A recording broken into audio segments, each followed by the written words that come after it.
Olá, boa noite, pessoal. Eu sou a Carol Facina e esse é mais um Pode Com Ela. Hoje tenho aqui à minha frente uma pessoa mega especial. Só pelo briefing dele eu me identifiquei um pouquinho com a aceleração da pessoa.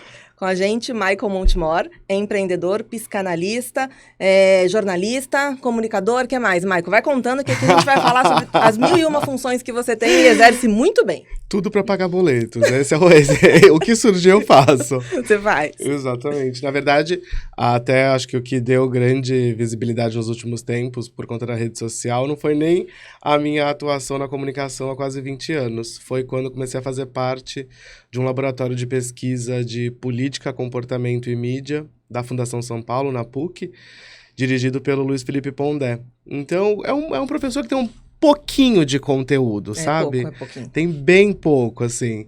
E aí você começa a ter um pouco de... Você começa a ter mais lastro intelectual para falar sobre os assuntos. Tanto que eu tinha uma insegurança gigantesca para falar sobre determinados assuntos mais aprofundados, mais complexos, assim. Nossa, e não parece nada. Vou te falar que eu assisto, eu tava confidenciando para ele aqui, que antes de começar a entrevista, que eu assisto e eu tenho gostado muito das inserções políticas, sobre política que ele tem feito no Insta dele. E o que eu gosto é exatamente isso, é essa análise, que ela é profunda, mas ao mesmo tempo é rasa. Não sei se você consegue me entender. Porque a gente você não cria uma polêmica, você simplesmente joga. Sim, é porque assim, o aprofundamento de algum assunto, eu acho que ele exige conhecimento técnico. E um cientista político, ele não domina 100% de todos os assuntos. Ele conhece um pouco de cada coisa. Eu sou um pesquisador de comportamento como base. Então, eu tenho a minha formação em psicanálise clínica, que faz com que a gente estude muita história e muita filosofia. Filosofia é base para qualquer discurso de política. Você tem que entender o movimento filosófico para entender o movimento político. E você precisa ter uma boa capacidade argumentativa. Isso é uma base schopenhaueriana.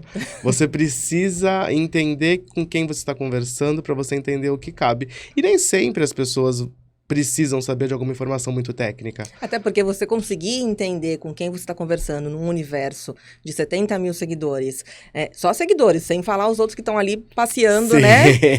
E indo para algum outro lugar. É uma coisa que você não consegue dominar. E tem gente que pensa de todos os jeitos, ainda mais falando de política. Eu falei que eu não ia falar de política, não pode, mas é que não dá para não falar de política no atual cenário e com o Michael na minha frente, porque realmente a atuação no dia da eleição foi muito legal. Nossa, a minha audiência no Instagram, em todos os debates, e hoje no pronunciamento, enfim, todo esse período, ela até postei ontem que ela subiu 70%, 71% quase. Ela subiu muito, e realmente de uma audiência muito flutuante. Você percebe que o encaminhamento dos stories foi muito grande pelos números, assim, pelas métricas. Mas isso é porque, como eu te falei, eu faço análise, eu não explico aprofundadamente o que as pessoas estão vivendo, porque elas já estão vivendo na pele. Então, não vai mudar nada. Porque o artigo 142... Não, tá errado. Tá errado. Não dá para fazer isso que você está querendo a partir do artigo 142. E eu não sou advogado. E eu discuto com advogados sobre alguns assuntos. Hoje até um amigo que é advogado, ele falou assim, você sempre vence pelo cansaço. Eu falei, como que eu venço um advogado pelo cansaço? Não. Eu não venço pelo cansaço. Eu venço a idiotice que você está falando. Porque a idiotice, ela é justamente a fala sem nenhuma base argumentativa, senão a sua própria opinião. Então, o que é o direito? O direito é a capacidade de você argumentar a partir da Constituição, a partir das leis. Se não fosse isso, nós não teríamos tantas pessoas que são culpadas e que são soltas. É isso. Acontece. É a base argumentativa a partir do fato, somado à lei, que vai fazer com que aquela pessoa seja presa ou seja solta. Não é se ela de fato é culpada ou não. É a base argumentativa. Então, se você e domina... a maneira de encarar o fato que sobre o seu olhar é um, sobre a sua experiência de vida, sobre a sua bagagem é um, sobre a minha é outra, né? E assim a gente vai entrando nesse círculo. Que é o que dá muita base aí para os discursos que teve, né? Agora enfraqueceu muito isso, acho que as pessoas começaram a entender o tamanho da burrice que elas estavam falando do lugar de fala. As pessoas estavam utilizando o lugar de fala, eu sempre repito isso, como forma de calar o outro. E lugar de fala não é isso. Lugar de fala é posição histórica na vida. Lugar de fala, ele parte do preceito de que cada um tem um trajeto, e esse trajeto implica diretamente na maneira com que você vê a vida. E ver a vida no sentido de ver as situações, analisar as coisas. Então, realmente, uma pessoa que nunca passou fome vai ter um pouco mais de dificuldade para falar sobre o que é fome. Mas ela pode falar dentro do lugar de fala dela de alguém que nunca passou fome. Eu posso falar de negritude, mesmo não sendo um homem preto, mas eu vou falar dentro do ponto de vista de um homem branco. Então, assim, o lugar de fala não anula a fala de ninguém. Ele simplesmente explica parte do discurso. E é muito incrível te ouvir falando isso aqui, porque a internet é muito além do que a gente vivencia ali, né? E a gente tem os haters, né, que estão lá te bombardeando por qualquer motivo o dia inteiro, o tempo todo. A gente tem aqueles que te amam, te idolatram absurdamente. Mas lidar com essa balança da internet é muito complicado. E você precisa ter uma base, e é isso que eu quero falar. Você tem essa base, você consegue entender que, ok, aquela pessoa está te agredindo naquele momento, mas não é um problema seu. Nossa, mas isso a psicologia me ensinou completamente, a psicanálise. Eu sou, apesar de eu faço faculdade de psicologia, mas sou psicanalista clínico e dentro da psicologia me identifico ainda assim com a psicanálise. Ela explica muito no sentido de que você só vai enxergar no outro basicamente a sua sombra. O que vai te incomodar no outro é parte do que você deseja fazer e não tem coragem muitas vezes. Ou então, alguma coisa que você já pensou e você fala, cara, como essa pessoa ainda pensa isso? Mas porque essa pessoa não atingiu o período maturacional correto para compreender que ela não está sendo justa, de repente. Porque não é nem certa. Não existe esse conceito de verdadeiro e falso. Ele é muito falso. Porque a verdade, ela é relativa. A verdade, ela é relativa. Assim como várias outras coisas na vida que são completamente flutuantes, tipo mérito. Mérito não existe. O que é mérito? Se eu olhar pra você agora e falar assim, o que é mérito? O que é mérito? Não, peraí, não vai me complicar, porque eu não estou preparada pra falar sobre isso aqui. Mas é porque mérito é a base da meritocracia. O que é mérito? Quando alguém levantar a possibilidade de que a meritocracia é um tipo de regime ou tipo de análise válido para a vida das pessoas, é só você fazer essa pergunta, mas o que é mérito? E eu já ouvi mérito sendo uma série de coisas que não são mérito. Tipo, mérito é chegar na hora. Eu falei, não, isso é pontualidade.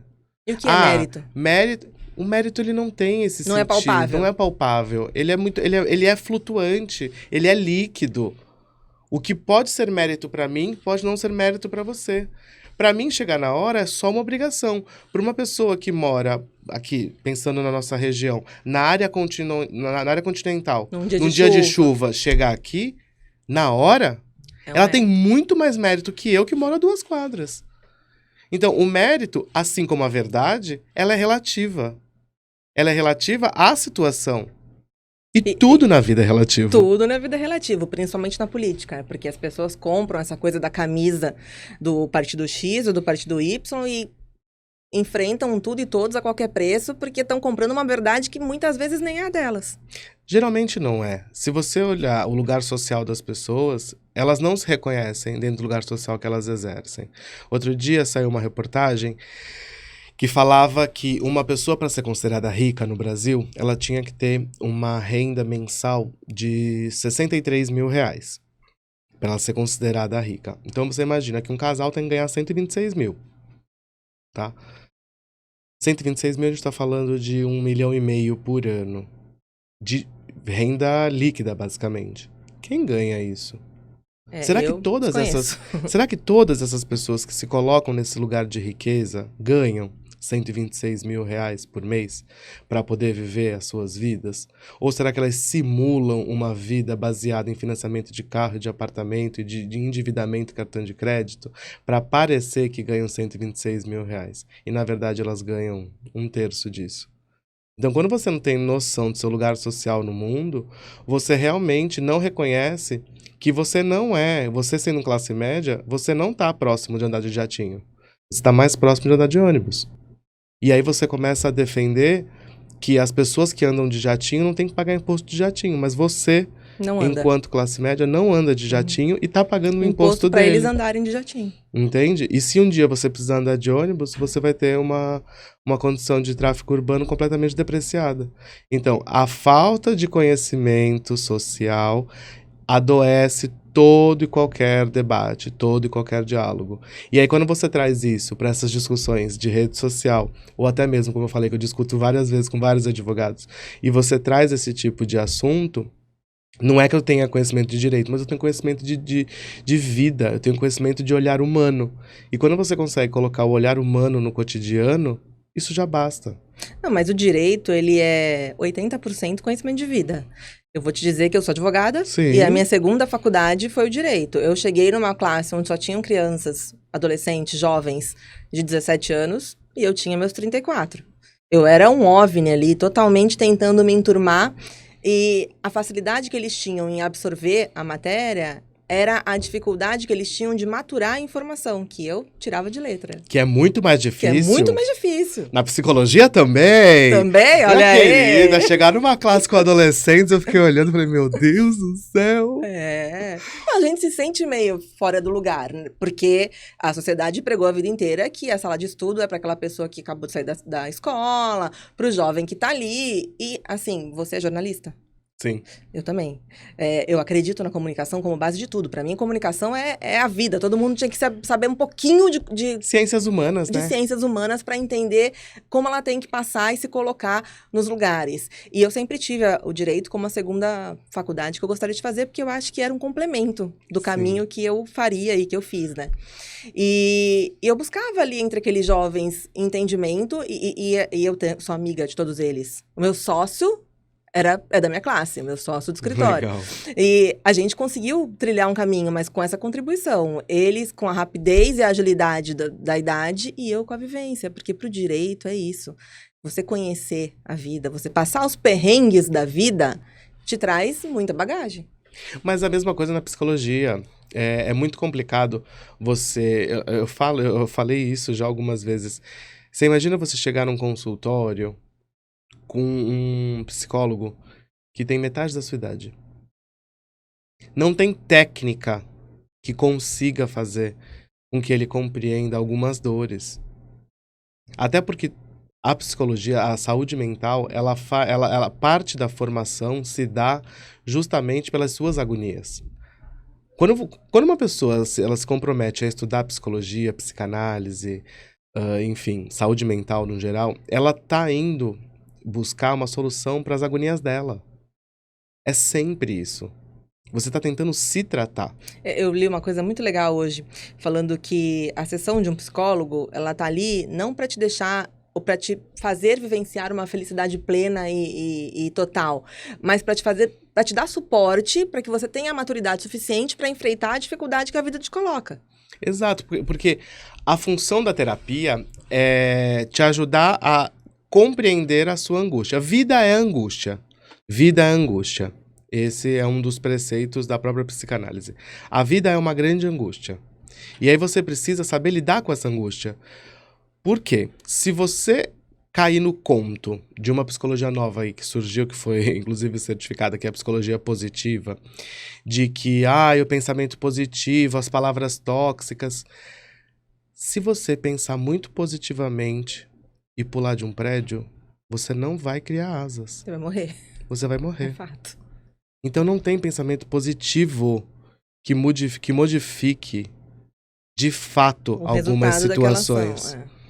Não adianta você achar que você vai pular no mar pensando positivamente que você é um golfinho, que você tornar-se-á um. Isso não vai acontecer. Então, o que a principal função da psicanálise, principalmente, é te colocar de frente com a tua angústia, e no momento que você detectar essa angústia, a psicanálise vai pegar na sua mão. Vai falar, olha, ela tá aqui. O que a gente pode fazer a partir disso? Isso é incrível e é profundo. Bom, eu sou adepta da terapia, né? A Todo vida mundo, inteira. Os últimos 4 anos, eu acho que as pessoas perceberam que elas precisam. Mas os 4, né? Já estamos 40. Inclusive, hoje, no cabeleireiro, que eu já contei uma passagem bem tétrica aqui, mas vou contar uma coisa engraçada. Eu tava saindo, aí a moça foi me cobrar, e ela falou, crédito ou débito? Aí eu falei, crédito. Aí ela parou assim 5 minutos, olhou pra mim e falou, crédito ou débito? Aí eu falei, crédito. Ai, desculpa, eu tenho essas ausências, eu esqueço, tal. Eu falei, não, fica tranquila, né? Todo mundo, olha só o país que a gente vive, olha a situação. Já comecei ela, não, moça, mas eu tomo remédio. Eu tomo um remedinho, eu sou medicada. De manhã e de noite eu não esqueço. Falei, amiga, você é a população inteira do mundo. Tá todo mundo medicado. Porque não dá pra viver saudavelmente, emocionalmente falando, sem uma medicaçãozinha ultimamente. Não, você sabe que eu tive muito... Eu sempre tive muito preconceito com medicação psiquiátrica, sempre. Só que nos últimos tempos eu vinha sentindo que eu tava a ponto de morder as pessoas. Porque, como eu falei no princípio, a idiotice me tira do sério. Eu não tenho problema nenhum com opinião divergente, eu não tenho problema nenhum com opinião divergente, eu não tenho problema nenhum com falta de conhecimento, eu não tenho problema nenhum com quase nada que diz respeito à história. Agora, idiotice... E você tava descontrolado. Eu não consigo. E eu tava num sentido... de que ou eu ia avançar em alguém em algum momento, ou eu não conseguia dormir com crises de ansiedade. Então eu falei, não, eu preciso de uma medicação... Uma ajuda, um suporte. Exatamente, que consiga controlar... Eu não quero ficar... anestesiado. Tem gente que busca ficar anestesiado. Eu não preciso ficar anestesiado. Eu adoro a vida e o meu temperamento. Eu só não quero mais esses rompantes. Fui até a psiquiatra, conversei, e ela prescreveu um remédio adequado para controle dessa impulsividade nervosa, por conta de toda a vida que eu tenho acelerada, tal, estresse. Faz quase nada de coisa. Exato, lidar com o divergente o tempo inteiro. Então, cuidar da minha saúde mental, como psicanalista, é parte fundamental para eu poder cuidar da saúde mental dos outros. A gente estava aqui conversando. Primeiro, eu queria que você explicasse qual é a diferença entre psicanálise clínica e psicologia, porque muita gente não deve saber exatamente qual é a diferença. Existe uma super diferença, eu queria que você explicasse aqui pra gente. E depois a gente vai entrar no caminho do empreendedorismo. Por que te levou, como você começou a trilhar esse caminho, porque você faz, a gente já falou milhões de coisas aqui. Pra pagar boleto. Pra pagar boleto, a gente também faz aqui pra pagar boleto. Mas tem que ter alguma coisa que te picou no meio do caminho. Mas antes, explica pra gente qual é a diferença das duas Na verdade, situações. não é que tenha diferença. A psicanálise, ela é uma das psicologias. Existem várias psicologias. Existe a psicologia da terapia cognitivo-comportamental, existe a terapia junguiana, existe a psicanálise junguiana. Tem várias vertentes, são várias psicologias. A psicanálise, meio que ela é a mãe das psicologias, por ter sido originária de Freud, que é o pai do estudo da saúde mental. Ele que como médico, começou a criar estudos baseados no comportamento. E a psicanálise se baseia na história da pessoa para fazer toda e qualquer análise. Então, entra a história, entra a análise dos sonhos, que a Jung também vai fazer esse tipo de coisa, Adoro tipo de isso, análise. gosto dessas coisas assim, adoro, Marcos. Sou super assim. Jung é mais místico, Freud é menos místico. Freud, ele realmente faz as análises a partir... eu sou winnicottiano, né? Eu ia então, te perguntar Freud, Winnicott, eles são mais baseados na história mesmo. Winnicott, ele também era um médico, um pediatra, que ele começa a fazer a análise das mães, da maternagem. E ele começa a fazer a análise do desenvolvimento das crianças. Isso me dá um pouco de medo. Vamos mudar o assunto. Não, é maravilhoso! Ele começa a fazer a análise do desenvolvimento das crianças e das mães. E para você qual que é o ambiente satisfatório para essa criança crescer satisfatoriamente e se desenvolver satisfatoriamente. Que é daí que vem uma das discussões do Winnicott, que é sobre a crise do amadurecimento, que nós vivemos hoje no século XXI. Uma sociedade infantilizada. Quando você tem um presidente da República, por exemplo, que não reconhece que perdeu uma disputa, não consegue fazer um pronunciamento, quando vai fazer leva 2 minutos... Isso é um comportamento imaturo, infantil. Com certeza, no desenvolvimento familiar dele, houveram lacunas que ficaram em aberto. Então, pegando esse caso, que é um caso público, dá para você fazer pequenas análises de comportamento maturacional, de comportamento familiar ruim. E dá para você conseguir desenvolver, inclusive, a partir da trajetória dessa pessoa, isso é a psicanálise. Fazer análises de por que essa pessoa... Você vai daqui para trás. Por que essa pessoa agiu assim? Aí você vai criando. Você consegue deduzir alguns fatos que podem ter levado até aquele caminho. Só que todo mundo é um. Então, não existe regra. O que eu vejo muito em TikTok... Né? Em TikTok, em rede social, é gente que a Carol fez alguma coisa criando regra. Não, ai, meu Carol Deus, também agora... faz psicologia. Criando regra pra saúde. E não existe regra. Ai, o meu pai brigava comigo quando eu era pequeno, então hoje eu não valido. Não! Eu tomei um tapa na bunda e hoje eu bato na mulher porque eu tomei um tapa na bunda quando eu era pequeno. Não algo é assim, bem esdrúxulo, mas cada dessa forma. um de nós desenvolve uma análise sobre a situação de uma maneira. Você pode... porque o meu pai... Teve uma vez que eu ouvi uma amiga muito próxima, ela falou um bagulho que eu fiquei... Falei, meu Deus do céu. Falei, para de assistir TikTok de psicólogo. Pelo amor de Deus, que não existe essa regra, mas era alguma coisa que... satisfação e punição. Porque o meu pai me batia e falava que tava me batendo, mas era por amor. Então eu hoje, gosto de apanhar na cama porque meu pai... A cara dela entrega. Vem pra cá. Vem pro bate-papo. Mas não é isso. É muito louco. As pessoas, elas vão criando essas regras, mas por quê que as pessoas fazem isso? Porque elas precisam de norma. As pessoas, por mais que elas queiram transcender as normas, elas querem as normas. As pessoas precisam o tempo inteiro de padrões e de caixas para elas entrarem. Então, quando você começa a ver algumas lutas, algumas militâncias, você está vendo, na verdade, o desenvolvimento de novas caixas. Porque eu não entro nesta caixa, eu crio outra. Você entende? Uhum. É um movimento social natural. Essa semana a gente vai falar sobre isso, inclusive, no meu feed, sobre você já abriu sua gaveta hoje, né? Sobre essa coisa de você achar o seu lugar, a sua caixinha. Eu falo toda hora, nossa, hoje abri uma caixinha que estava aqui fechada há não sei quanto tempo, né? Porque a gente tem essas coisas de ter que se enquadrar em algumas situações específicas. Sim, a psicanálise ela vai fazer isso também. Ela vai te ajudar a entender, a arrumar as roupas. Ela não vai colocar roupa nova. Ela vai te ajudar a arrumar essas roupas que estão ali bagunçadas nessa gaveta. E compreender que tem coisa que não cabe mais você usar. E tudo bem. Porque a vida é uma constante transformação. Óbvio, é óbvio. Você não é... Eu falo... Gente, eu detestaria me conhecer há 10 anos atrás.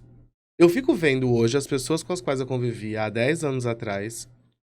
Pouquíssimas eu trouxe pra vida hoje. E essas pessoas, elas são exatamente como eu era. E eu lembro de coisas que eu falava, meu Deus do céu, como ninguém deu um soco nesse cara? Mas a gente normalmente convive com quem é parecido, com quem pensa mais ou menos igual, porque se é muito distante da sua realidade, da sua vida, você acaba se afastando. Então você acaba indo para as pessoas que são mais parecidas com você. E aí a gente vai falar sobre a sua transformação, porque você teve uma transformação, não sei se foi em 10 anos, foi nesses últimos 10 anos? Foi nos últimos 10 anos. Que você é uma outra pessoa, tanto eu fisicamente renasci. como intelectualmente. Sim. E como aconteceu esse start? Um pé na bunda. Foi um pé na Pé bunda. na bunda, esse tão pedagógico, né? Quem nunca tomou um pé na bunda pedagogicamente Gente, precisa tomar. pé na bunda empurra pra frente. Eu acho, eu também acho. Pé na bunda empurra pra frente. Acontece, não adianta. Eu cheguei a pesar 167 quilos. E aí, tem algumas coisas. Nossa, dá pra falar de tanta coisa só sobre esse processo de emagrecimento. Porque uma pessoa que pesa 167 quilos, como eu pesava, com 1,70 m de altura, ou seja, quase 200 quilos, eu tinha tudo errado. Ah, mas eu era saudável, fazia exame, sim, mas não tava bom. Porque eu não ia ter 20 anos o resto da minha vida. E as pessoas esquecem desse detalhe também. Então não é só uma questão de construção social, do patriarcado opressor, do corpo perfeito. Não, não é isso. Existe saúde no meio. E você precisa reconhecer algumas coisas. E uma expectativa de vida. Não, né? Exato. Adiante. Existem algumas coisas. Tipo, obesidade é uma doença. E é uma doença que envolve, inclusive, a saúde mental. É sempre isso. Não é só questão de construção social. Existe uma questão de saúde pública também. E quando você vai ver grande parte das pessoas que muitas vezes querem maquiar essa questão da saúde, da obesidade em relação à saúde, essas pessoas muitas vezes, quando têm acesso, porque é difícil, e além de difícil é caro, você emagrecer, por exemplo, elas têm essa possibilidade, elas o fazem. Então, assim, existe uma construção social? Sim. Historicamente, quando as mulheres mais gordas eram mais bonitas, é porque nós tínhamos uma recessão de alimentos, por exemplo. Então, ter acesso à comida e comer bem era uma coisa das elites. Hoje, passar fome e fazer academia 3 horas da tarde, vida de esposa de senador, é o que te aproxima da elite. Então, esse corpo magro, ele passa a ter um lugar social de desejo, sim. Mas no meio disso, dessa construção social, existe sim a saúde pública. Existe sim o movimento que nós passamos no Brasil, por exemplo, que eu lembro quando eu era pequeno de ver nos Estados Unidos os junk foods. Nossa. E os obesos mórbidos gigantes. Ainda tem muitos assim lá. Mas isso até diminuiu, mas cresceu no Brasil. E detalhe, cresceu no Brasil um país que é rico em agricultura, apesar de que agora a gente tem não está podendo explorar. Tem a possibilidade possibilidade de fazer uma alimentação incrível. muito mais balanceada, fato. Só que as políticas públicas hoje também estão prejudicando o acesso do próprio brasileiro ao produto dele. Enfim. Aí Mas a gente volta pra onde a política é uma praga, Exato, né? porque tudo envolve política. E você precisa entender, inclusive, que essa briga de não ver a obesidade como uma doença também é política. Porque o corpo se tornou um objeto político. Mas ele se tornou um objeto político por quem? Pra quê?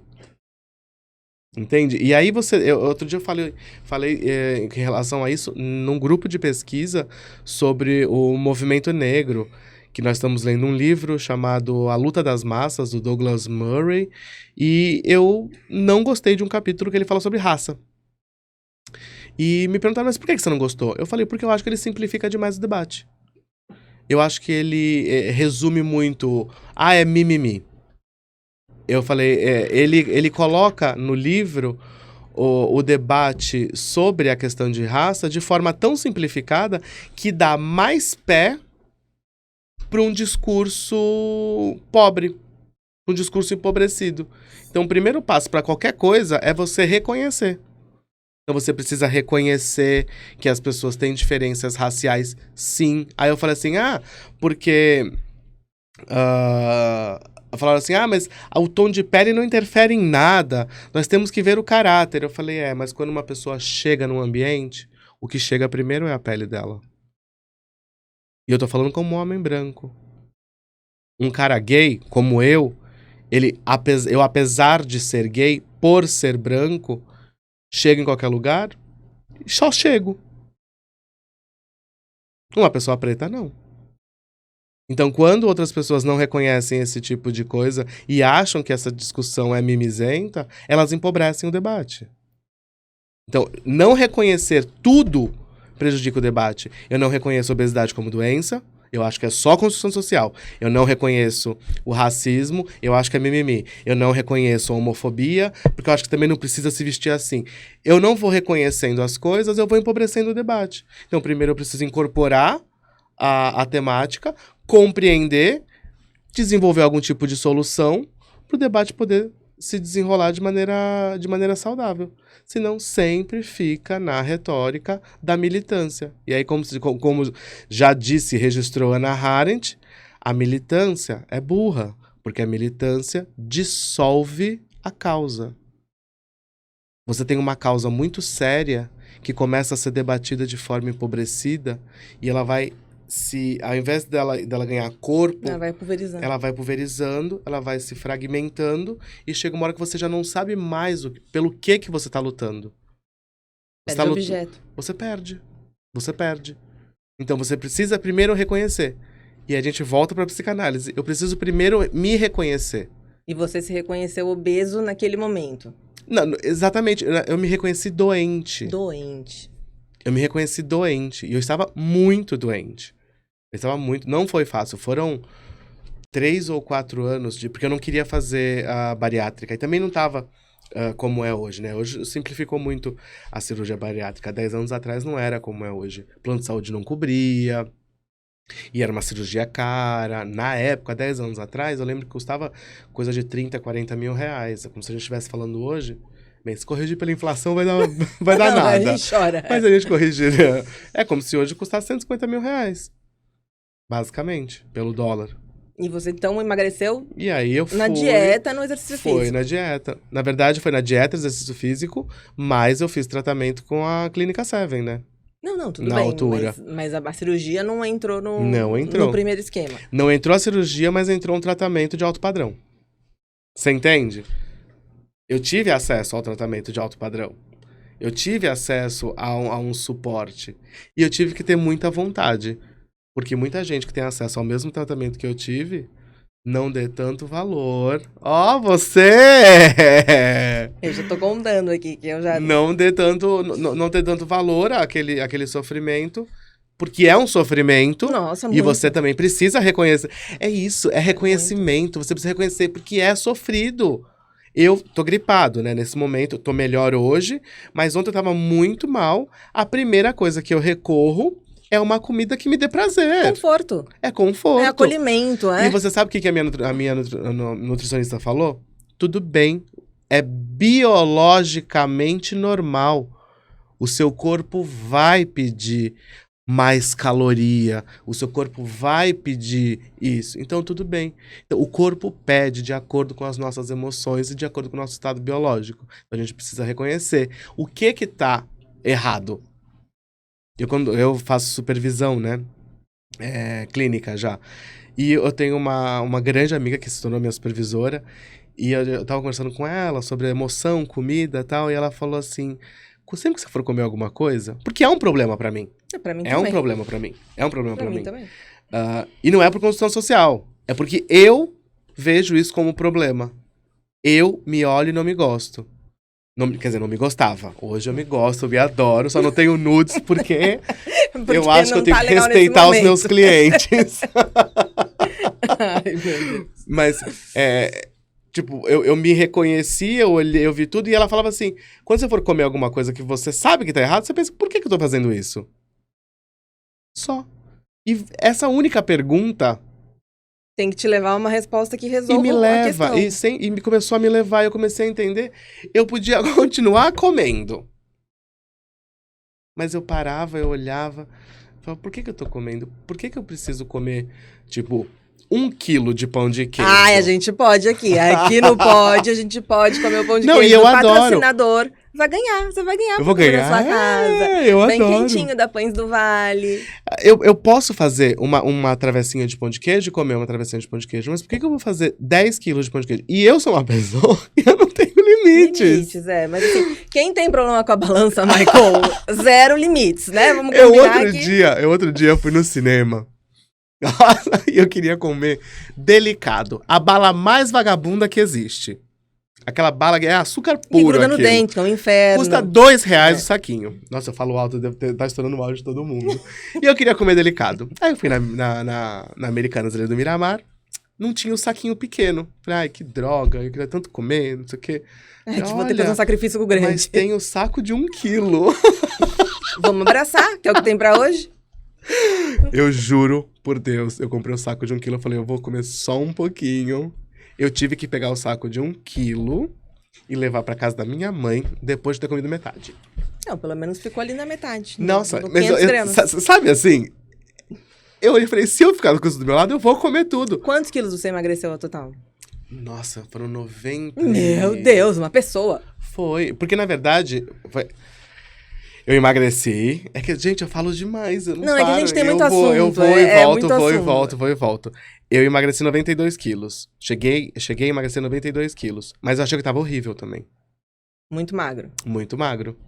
Eu cheguei... Mas imagina. Como, mais uma vez, a gente volta pro indivíduo sendo único, né? Eu com 75 quilos, eu era só pescoço e cabeça. Mas é porque você Eu não estava parecia um acostumado a se lango-lango. reconhecer lango-lango. Não, eu parecia um lango-lango. A se reconhecer Pessoas naquele- antigas vão lembrar do lango-lango. Eu parecia um lango-lango, eu só tinha pescoço e cabeça. Hoje eu vejo foto e falo, nossa, que coisa horrível. Eu pretendo ser desse jeito de novo? Não, mas eu vivi aquilo e foi legal naquela época. Hoje eu reconheço que eu não preciso. Quando eu cheguei, eu emagreci 92 quilos, não sei o quê, eu fui fazer a cirurgia plástica reparadora. Ah, eu vi que você acompanhei, porque eu acompanho, eu vou lá buscar as informações. Não, pera, isso foi a... Ah, não foi a de agora? Não foi a de agora. A de agora foi o meu renascimento. A de agora é que vai fazer com que você Assim, possa fazer nudes mais pra frente. Há 5 anos atrás, eu fui fazer uma cirurgia reparadora que destruiu o meu corpo. Nossa. Então você imagina, eu emagreci 92 quilos e você vê o que é o propósito, né? Eu pensava assim, eu fiz o mais difícil, cara. Agora, na hora de fazer a cirurgia, ela me destruiu. A médica, no caso, né? Ela me destruiu. Ela acabou comigo.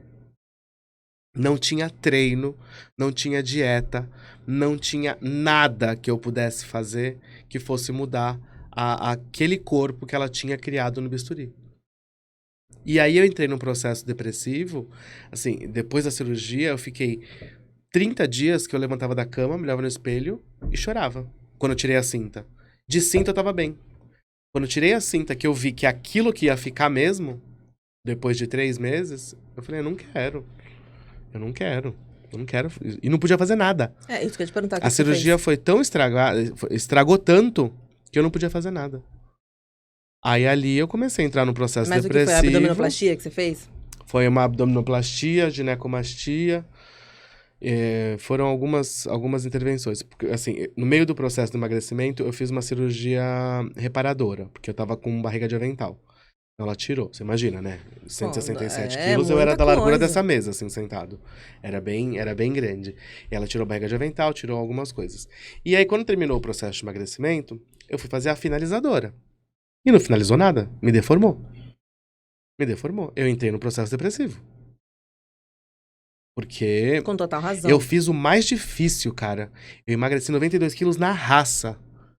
Na hora de fazer a plástica, a médica estraga tudo. E aí entrei nesse processo depressivo e comecei a engordar. Ao longo de alguns anos também. E aí eu engordei, cheguei a engordar. Aí veio a pandemia. Enfim, eu engordei coisa de uns 30 quilos. No meio E aí, só que nesse tempo todo, eu passei em alguns médicos. Eu passei em 5 médicos. 4 ou 5 médicos. Acho que foram 5. 3 médicos negaram. Falei, fazer cirurgia, falou, não dá pra fazer nada. É isso. Vida que segue.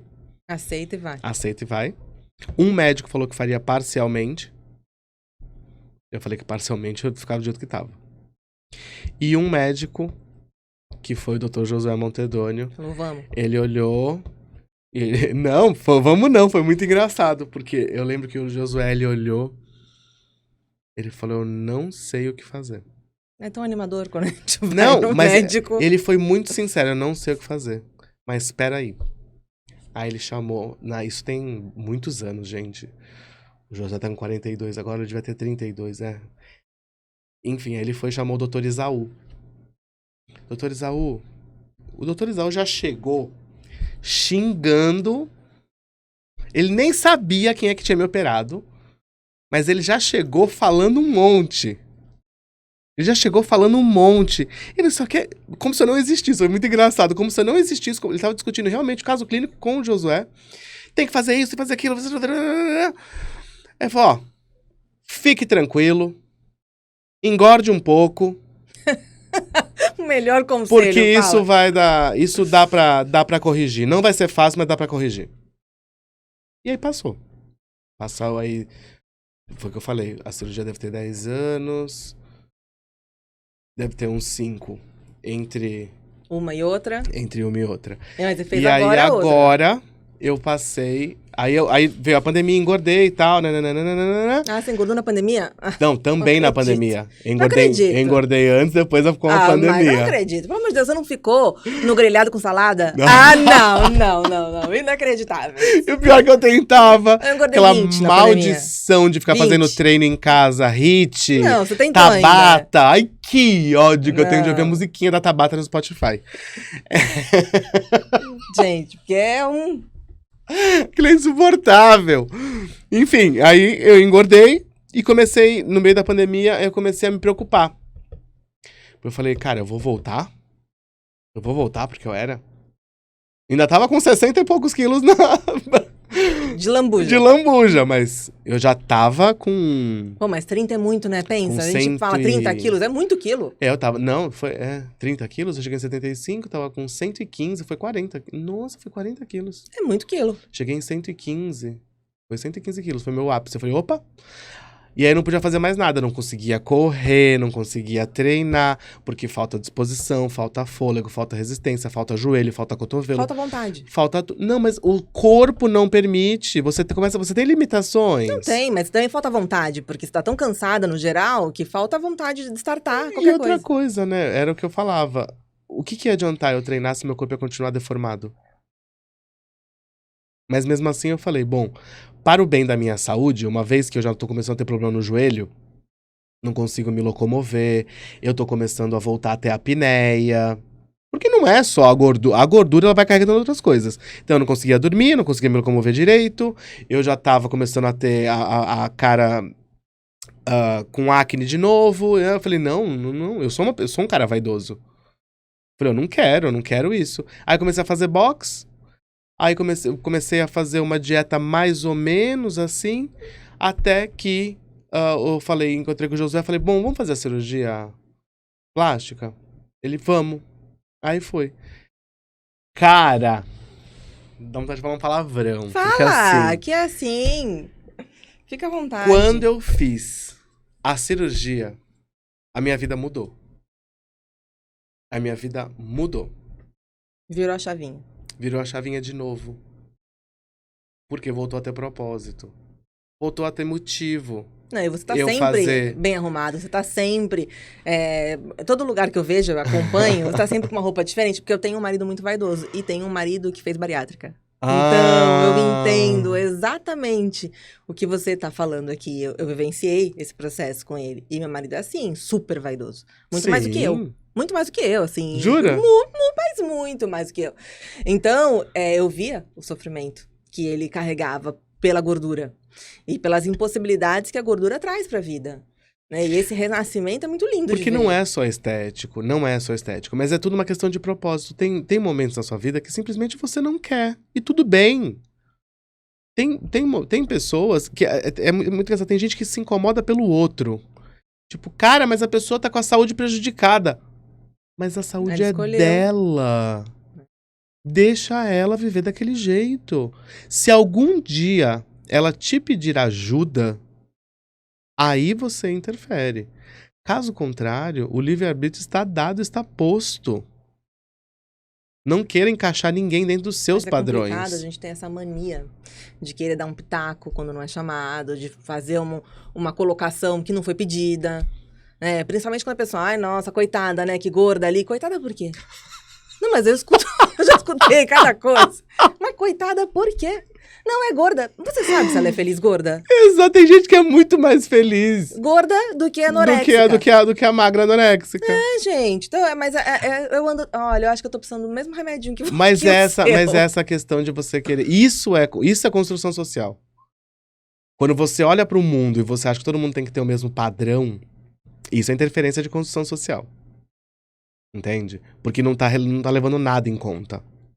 Uma coisa é uma pessoa virar pra você e falar assim, que nem eu. Nossa, cara, eu não tô conseguindo levantar da cadeira.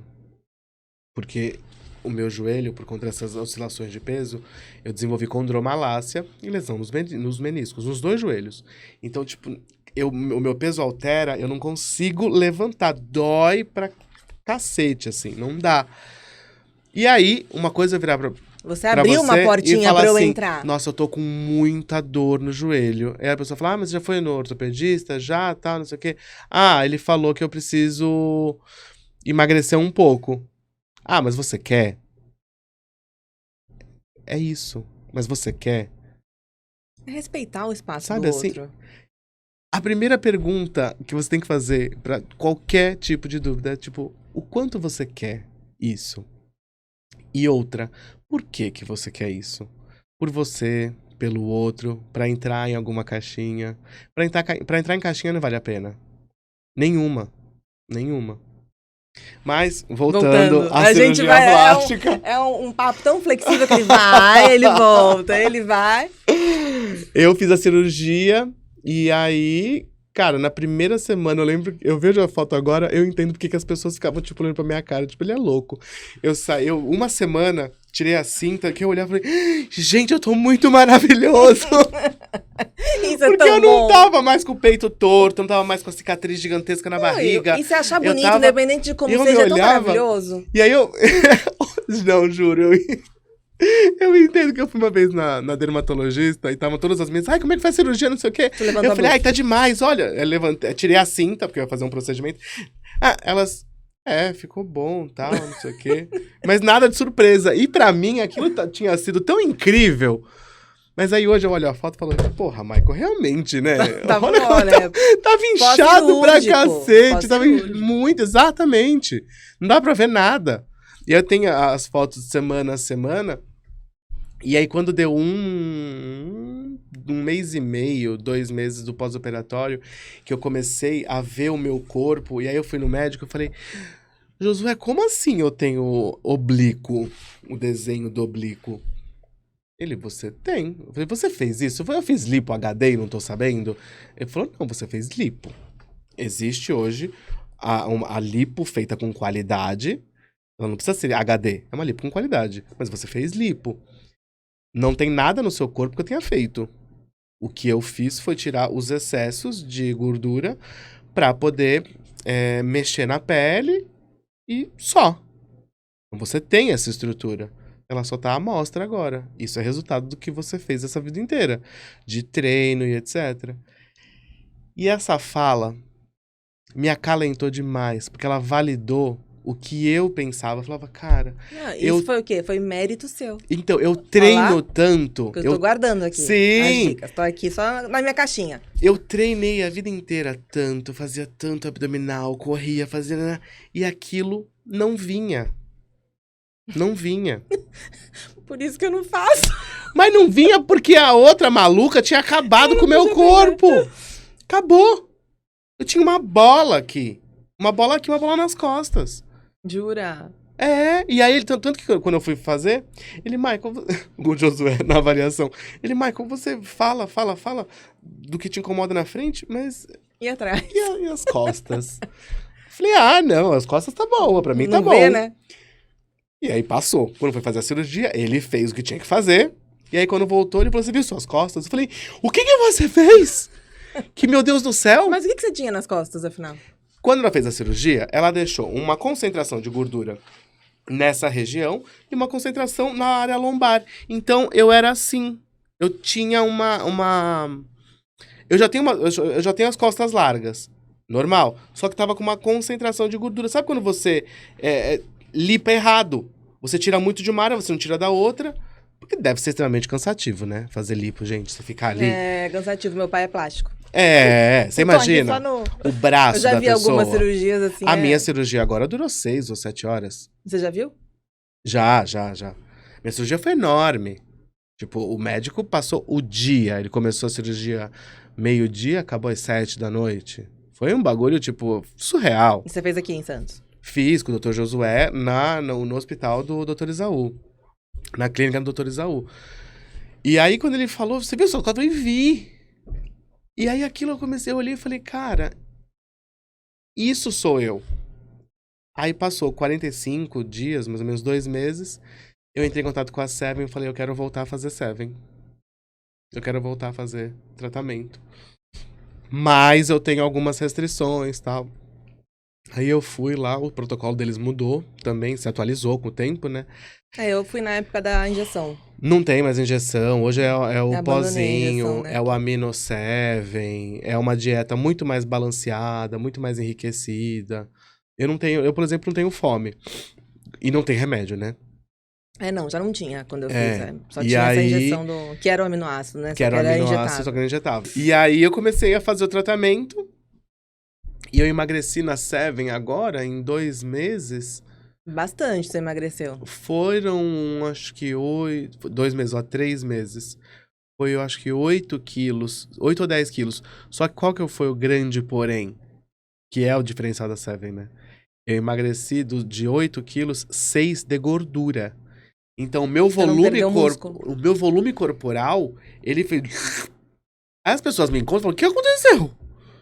Parece que eu emagreci muito mais do que 10 quilos. Parece que foi muito mais, mas por quê? Porque foi só gordura. E aí, quando foi fazer a bioimpedância lá, saiu que a minha massa livre de gordura atual é de 70 quilos. Ou seja, É quase você. não tem... Não, eu hoje peso 91. Jura? É. Nossa, eu não tenho noção nenhuma de peso. Não, 70 quilos. Assim, não tem sentido eu querer pesar 75 como eu já pesei. Não tem sentido. Por isso que eu era um lango-lango. Não vou esquecer nunca mais o Não lango-lango. tem- Quando eu olhar alguém na rua, tem cabeçudo, sentido. já vou pensar no Não tem lango-lango. sentido, porque eu gosto de comer. Eu tenho prazer em comer. Eu tenho prazer em sair pra comer. Eu gosto de beber. Eu sou também. taurino, eu gosto dos prazeres da vida. Mas você gosta de gastar nos projetos da vida? Taurino é assim, Não, Michael. taurino é assim com os outros. Não, taurino é assim. Alguém aqui é taurina?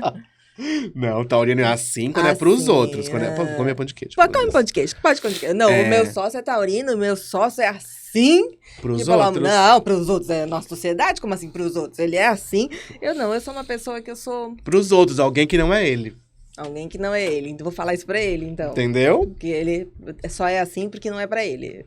Quando eu quiser alguma coisa, agora eu vou falar, olha só, é pra você. Ah, beleza, então agora ele vai liberou geral. Porque taurino ama comer, né? Curte uma boa comida, Comer um bom bem, vinho, comer dormir bem, viajar bem. Os prazeres. Taurino é um signo dos prazeres da vida. É um signo de pessoa boa também, né? Gente calma. Pessoas incríveis! Gente calma, assim, quase nada irritadiça. Nossa, galera da astrologia, vejam o tamanho da minha problemática. Eu sou taurino, com ascendente em leão Meu e lua em Jesus. Sagitário. Ah, mas Sagitário é demais, vai. Eu amo um Sagitário. Isso explica porque eu tô solteiro. Ah, Ninguém me aguenta. Não, para, não tem nada a ver. Eu sou ariana, com ascendente em Áries. E a outra coisa que você falou, é tudo Áries. Tudo Áries. Lua em Áries? Lua em Áries, tudo Áries. Eu sou a perfeita ariana. Mas eu sempre me dei bem com ariano. É porque ariano também é bem ativo, assim, né? Mas ariano também é um bicho ruim. Não. Ariano... A minha primeira gente decepção boa. amorosa, Foi com o ariano, pé na claro. bunda que me fez emagrecer? Porque o ariano, nesse campo, é ruim que a peste. Nossa, Jesus! Pior que ariano, só geminiano. E pronto. Agora Pai vamos aqui. amado. Vamos abrir a banquinha das previsões para o próximo Eu ano. adoro uma astrologia. Adoro Eu não também. sei, eu só não sou junguiano porque é muito complexo, mas eu adoro uma astrologia. Como é que entrou o programa na sua vida, na Santa Cecília? A louco sempre tem um empresário mais louco que o outro, né? Na verdade, o programa de TV, ele entrou porque eu comecei a fazer... Veio a pandemia. Na pandemia, eu suspendi a cobrança de todos os meus clientes e falei, seja o que Deus quiser. Você fez isso? Fiz. O que eu tiver de dinheiro na conta é o que eu vou ter pra pagar as minhas contas.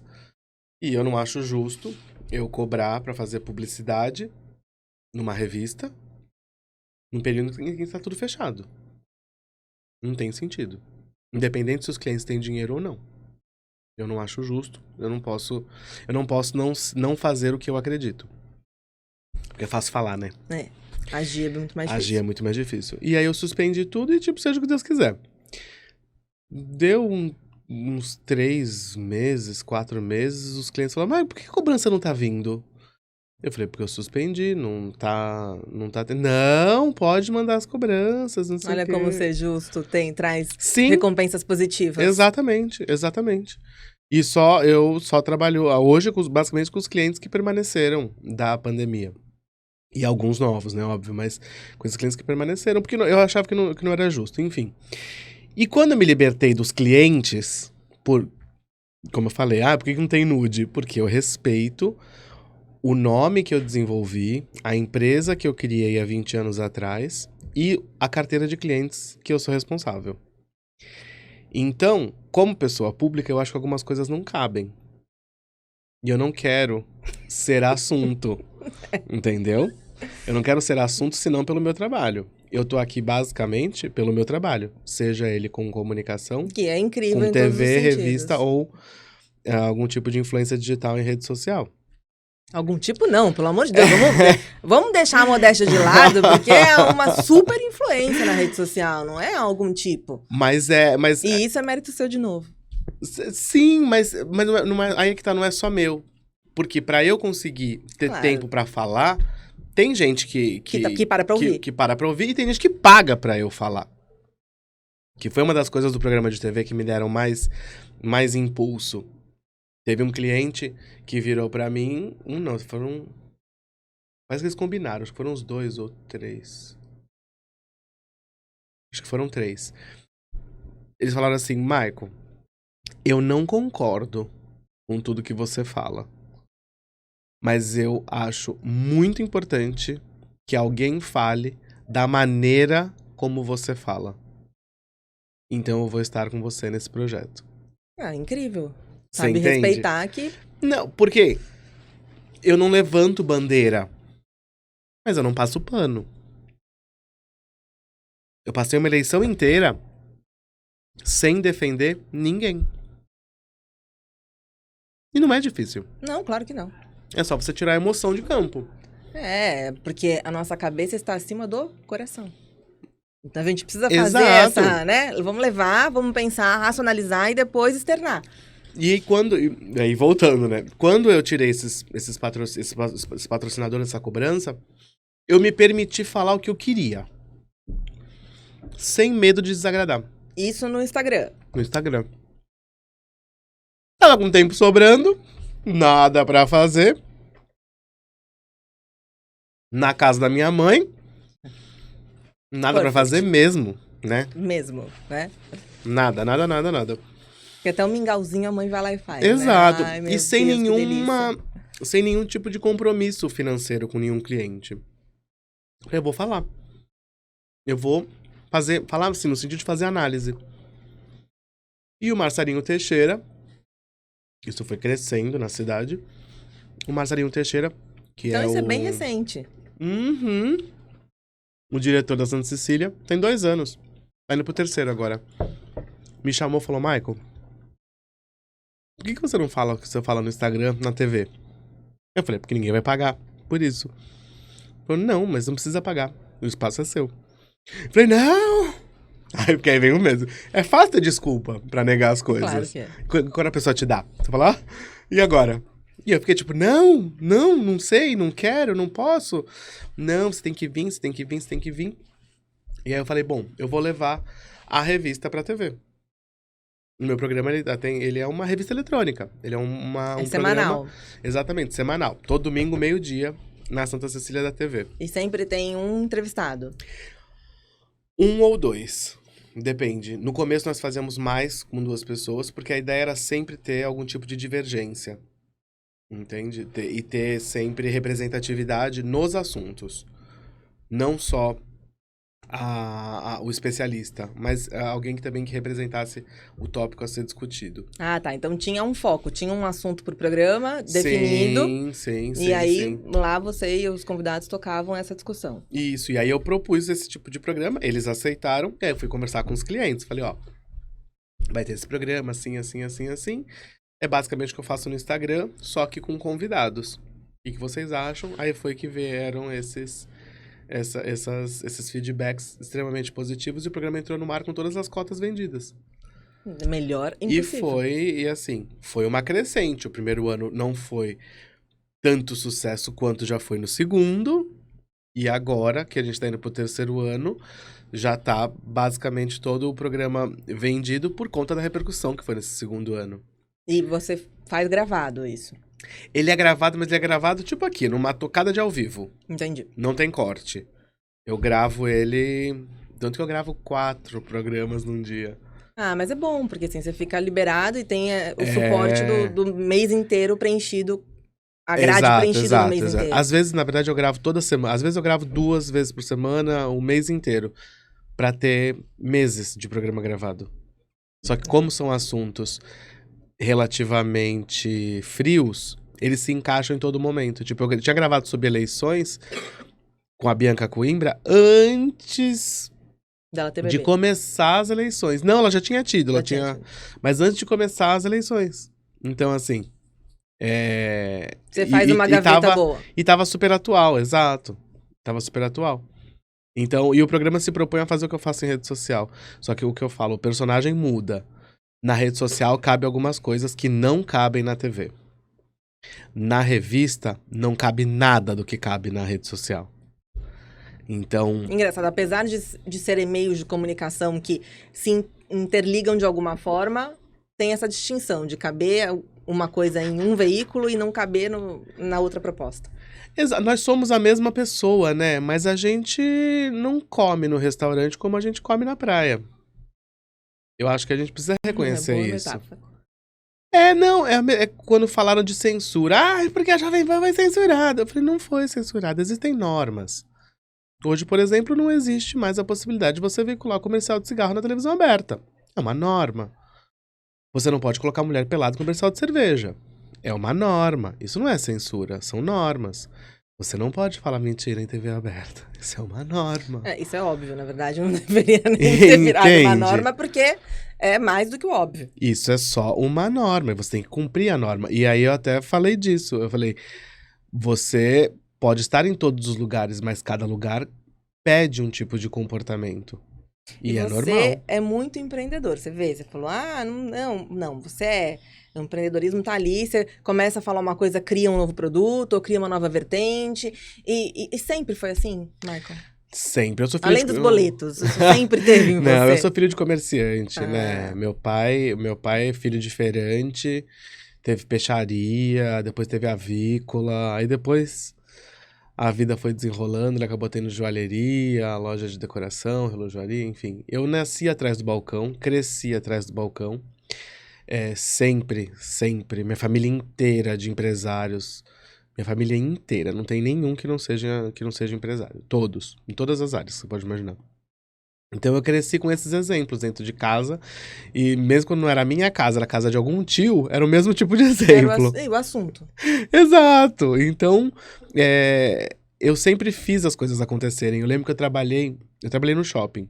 Uma vez eu tinha 16 anos, eu queria ir pro cinema num sábado à tarde.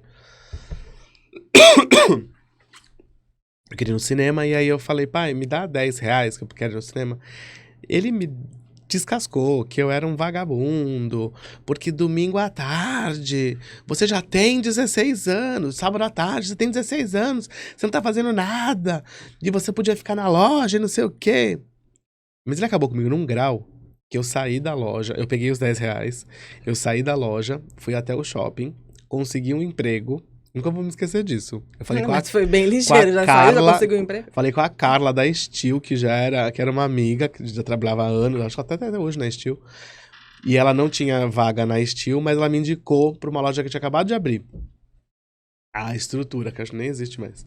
E aí eu fui, falei, passei, voltei para a loja do meu pai, peguei os 10 reais e falei, toma. Eu não vou no cinema. Ele, finalmente. Eu falei, porque eu comecei a trabalhar no shopping. Saio às 10. Beijo.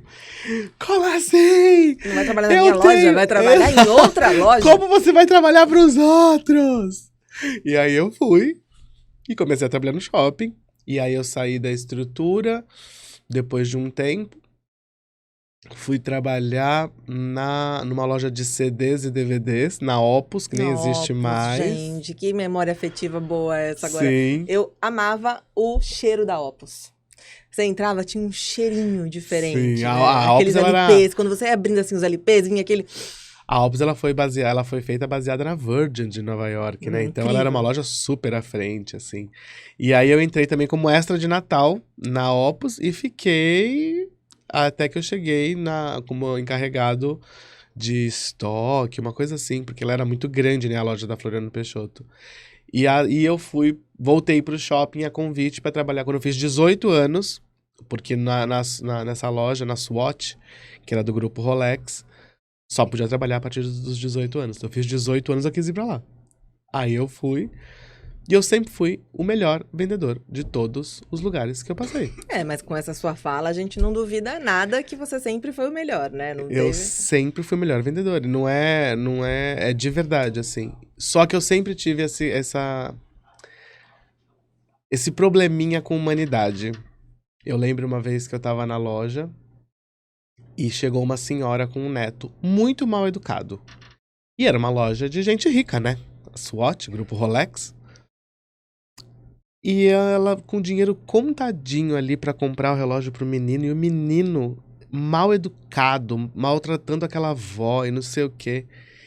Eu simplesmente não consegui vender pra ela. E eu falei que ela não deveria comprar. Que sincero, né? Sincericídio. Eu falei que ela não deveria... Eu lembro que eu falei alguma coisa do tipo... Não, eu falei alguma coisa do tipo...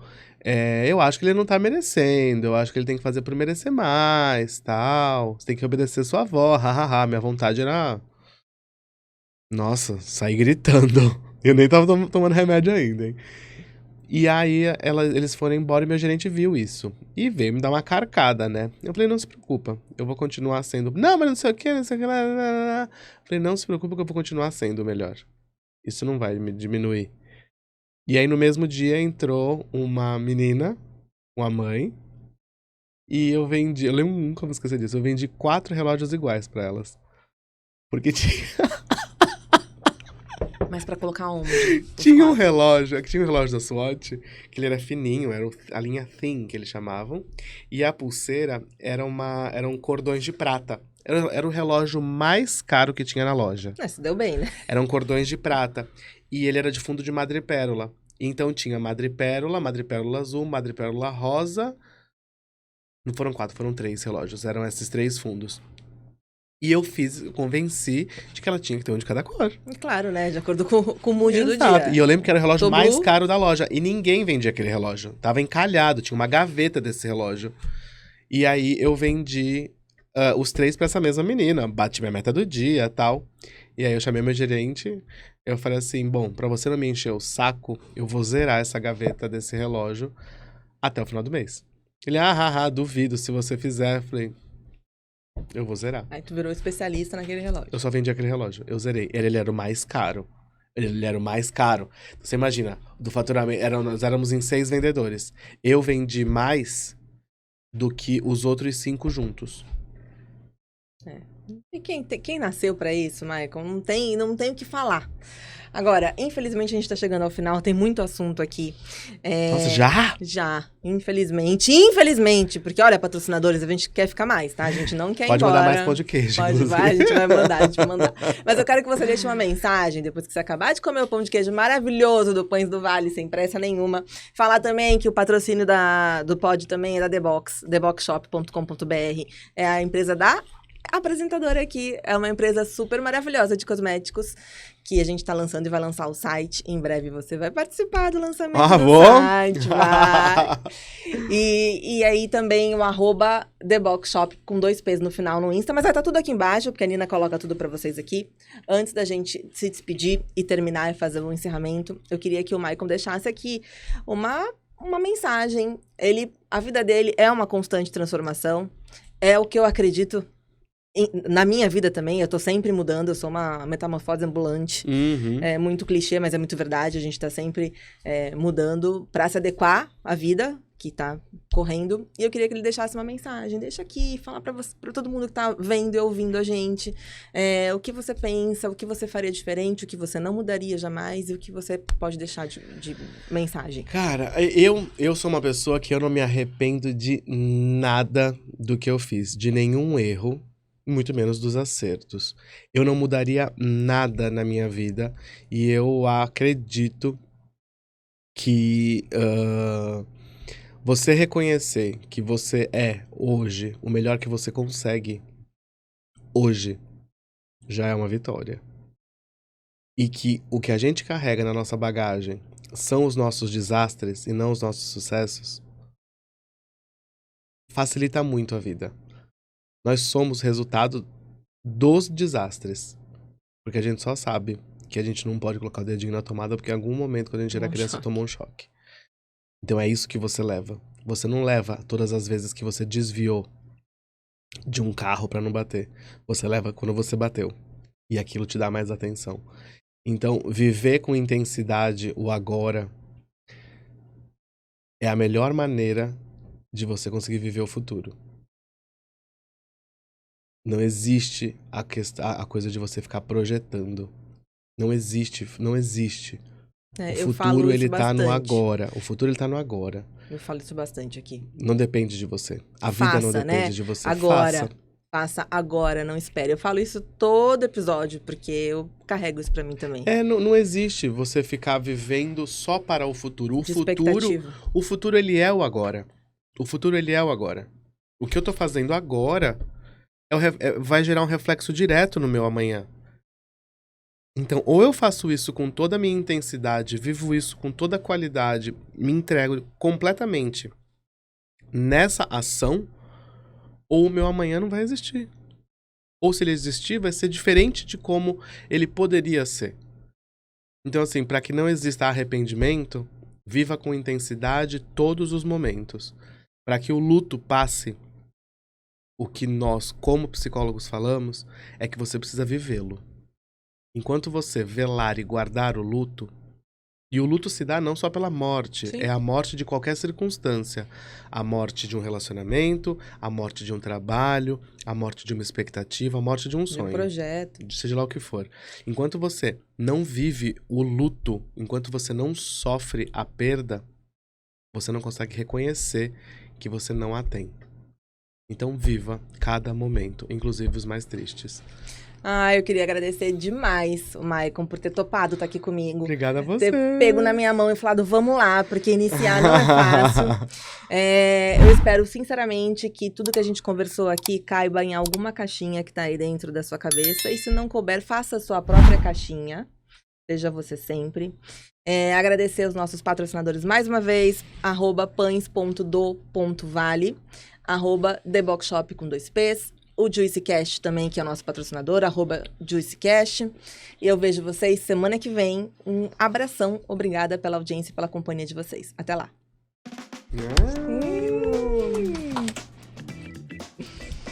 Foi bueno, hein? Eu falo muito, né? Mas sabe o que eu acho? Que o assunto foi bom, né? Porque quando o assunto Primeiro, eu adoro esse tipo de assunto, né? Porque eu sou um pouco densa. Eu gosto da profundidade das coisas. Então, eu curto isso. Eu acho que se eu fizesse uma outra faculdade hoje, eu faria psicologia. Mas a psicologia, ela é uma super faculdade pra você fazer depois que você faz outra, sabia? Mas eu já fiz, né? Algumas. Sabia? Se eu tivesse sido a minha primeira graduação, então...